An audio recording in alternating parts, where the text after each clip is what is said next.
With over 17,000 RVs stolen from campgrounds, driveways, and storage facilities last year, is it time to worry about your rig being next?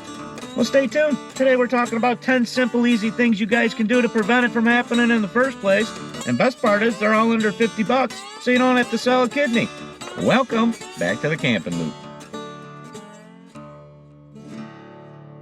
Let me just repeat that quick in case you missed it. 17,000. That's like 46 campers a day. And these guys are in, out, and gone quicker than a toupee in a hurricane. And that's really the problem. There's nothing there to slow them down.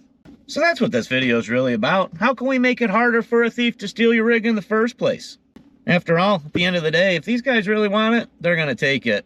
We just got to figure out a way to slow them down. First thing you got to do, have a good insurance policy. Now I know what you guys are thinking, RV insurance, that's like signing up for a gym membership you're probably never going to use, but it's pretty cheap. Just make sure you read the details. The only thing a crappy insurance policy is going to cover is a blanket of lies. They can make it sound like if something happens, you're going to get a brand new rig, but in reality, you're probably going to get a check worth half the price of a used toaster. Like, congratulations, here's enough for a Frisbee and a pack of hot dogs. So if you're going to own an RV, get the best insurance that you can afford. Because if somebody steals your rig, at least you'll have enough for a small tent and some folding chairs. Number 2, make sure you're storing your RV in the right spot. Now, a whopping 75% of the units that were stolen last year were done so while the RV was in storage and not in use. And keep in mind, a bad storage facility, that's like a bad Tinder date. Lots of broken promises, but you never really know who's lurking in the corner. Make sure the place you're storing yours at has, lights, security gates, maybe cameras. And if you're storing it at home, considering it blocking it in with maybe that boat your wife didn't want you to buy. That way, they got to steal that first. Number 3, lock up your hitch and coupler. Even a small master lock is going to make it harder for these guys trying to make a quick getaway with your RV. And there's plenty of them on the market. You got coupler locks for smaller units, or maybe a hitch lock for something with a little more oomph, or even some that look like they should come with a side of beef. And also, consider locking up your chains. After all these guys got to do is pull up, hook the chains up, drag the camper somewhere that they can deal with the locks, and they're in the free. Again, the idea here is to make it harder.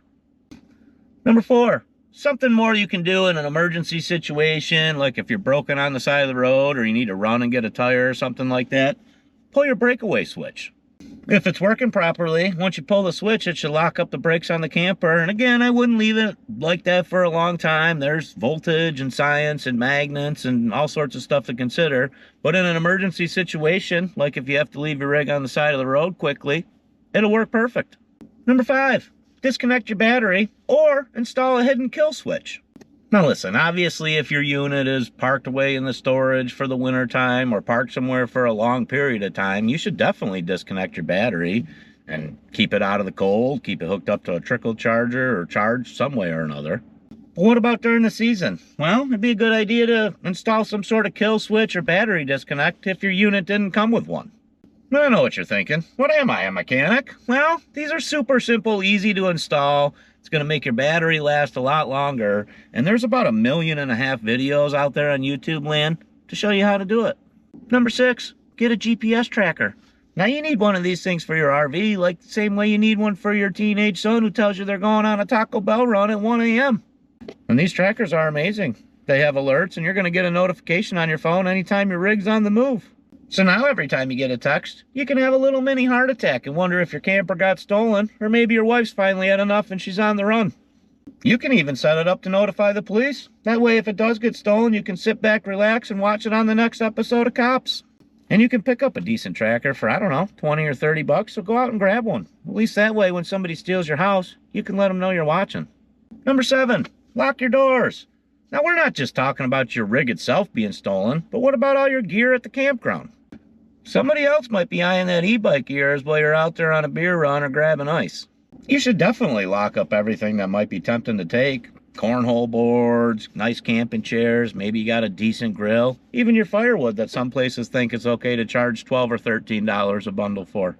And don't forget about your storage compartments too. And if the sound of having to carry keys around with you all weekend is awful, consider a keyless lock. We do have one. I just haven't gotten around to installing it yet here in Antarctica. Video coming soon. They seem extremely convenient. We'll have to see how they work. And we can't tell you how many times we've been sitting around the camera and see the neighbor come back and just walk right in. Like, dude, you've been gone for 4 hours. Lock your door. Number 8, if you got a tandem axle trailer, consider buying yourself some X-Chocks. Not only are these awesome at the campground for stabilization and keeping your camper in place, but it's just another deterrent that somebody with ill intentions is going to have to figure out. And they're even lockable. And if you have a single axle trailer, removing the tire if it's in storage might not be a bad idea. You're certainly going to prevent any flat spots that way. Or you could certainly run a chain through the rim right to the axle. You know, really make it a puzzle for these idiots to figure out. Next up on the list, remove your license plate. Cops are so strict here in New York, nothing's going to get you pulled over faster than running down the road without a plate. And honestly, would a thief even take the time to look? You'd think if they were smart enough about it, they'd bring their own plate from a different rig that's not, you know, reported stolen. Maybe. I don't know. Just remember to put it back on before your next trip. And if you're going to use this method, I'd recommend zip ties. Much easier to quickly cut and attach. Unfortunately, the reality of RVs is they've been being stolen probably since the day they were made, and it doesn't show any signs of slowing down. And I know this is a long shot, but a couple of weeks ago, one of our Facebook members posted that they had their pop-up stolen right out of a parking lot in Brockport, New York. I don't know, maybe one of our local subscribers can help. There's not really much to go on, just a picture, but here's something that looks a little unique.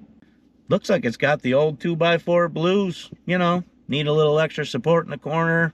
Probably can't lift it up anymore. Pay attention to that.